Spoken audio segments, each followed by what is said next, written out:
दोस्तों नमस्कार, बहुत स्वागत है आपका चौकस भारत में। मैं आपका दोस्त ब्रजेंद्र। देखिए, महिला आरक्षण बिल जो विधेयक है उसको लेकर के लगातार चर्चा आम तो हो ही रही है।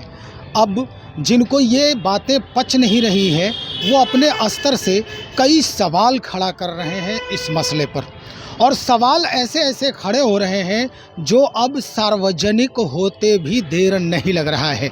मंच पर आसीन होकर सभा को संबोधित करते हुए कई ऐसे नेता हैं वो अब सीधा सीधा वार कर रहे हैं। चलिए हम आरजेडी की बात करते हैं।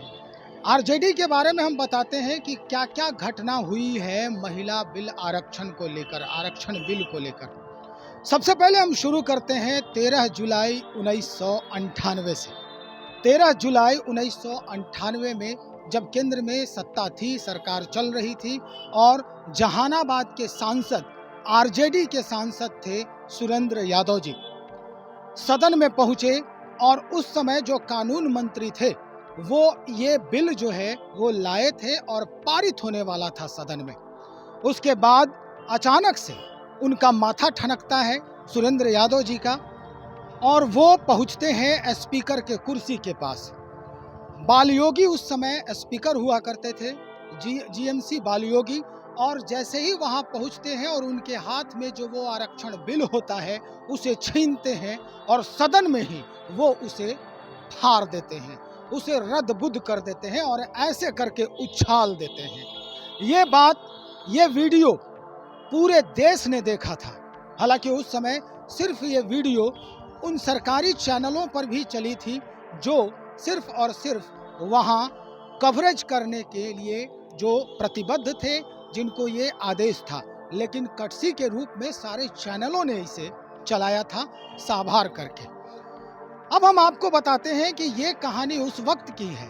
दरअसल ये आदिवासी महिलाओं को लेकर के कि भाई इनको छोड़ा जा रहा है इस बिल में, इसलिए सुरेंद्र यादव जी ने इस बिल को फाड़ दिया था। कल की बात बताते हैं, 29 सितंबर की, जो मुजफ्फरपुर में एक कार्यक्रम था और आरजेडी के ही कद्दावर नेता अब्दुल बारी सिद्दीकी वहां संबोधन करने पहुंचे। संबोधन करते करते उन्होंने भावनाओं में बहते हुए बहुत कुछ कह दिए। दरअसल भावनाओं में बह के वो यहाँ तक बोल दिए कि भाई जरा गौर से इस बात को समझिएगा, अगर ये बिल जो है वो लागू हो जाता है तो फिर कैसे कैसे लोग जो हैं वो आरक्षण की कोटि में आएंगे और किन्हें आरक्षण मिलेगा, फिर आपके महिलाओं का क्या होगा जो दबे कुचले गरीब और उस परिवार के बैकग्राउंड से संबंध रखते हैं जो उस बिल तक, उस आरक्षण का लाभ को नहीं ले सकते। चलिए हम सुनते हैं क्या कुछ कह रहे हैं। दूसरा का भी कोटा तय कर दीजिए तब तो ठीक है।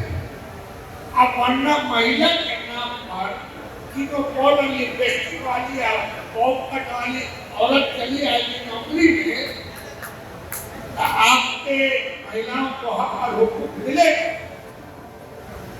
हमको कहेंगे को कि अभी आप ये अपना संवेदन कर दीजिए, अब बाद में ज्यादा नहीं 200 का मैक्सिमम 500 बिहार का अत्यंत पिछड़ा प्रकोष्ठ का चुनिंदा लोगों का एक वर्कशॉप, अब उस वर्कशॉप में डिफरेंट विषय पर परिचर्चा हो और उसको गांव तक पहुंचाएगा।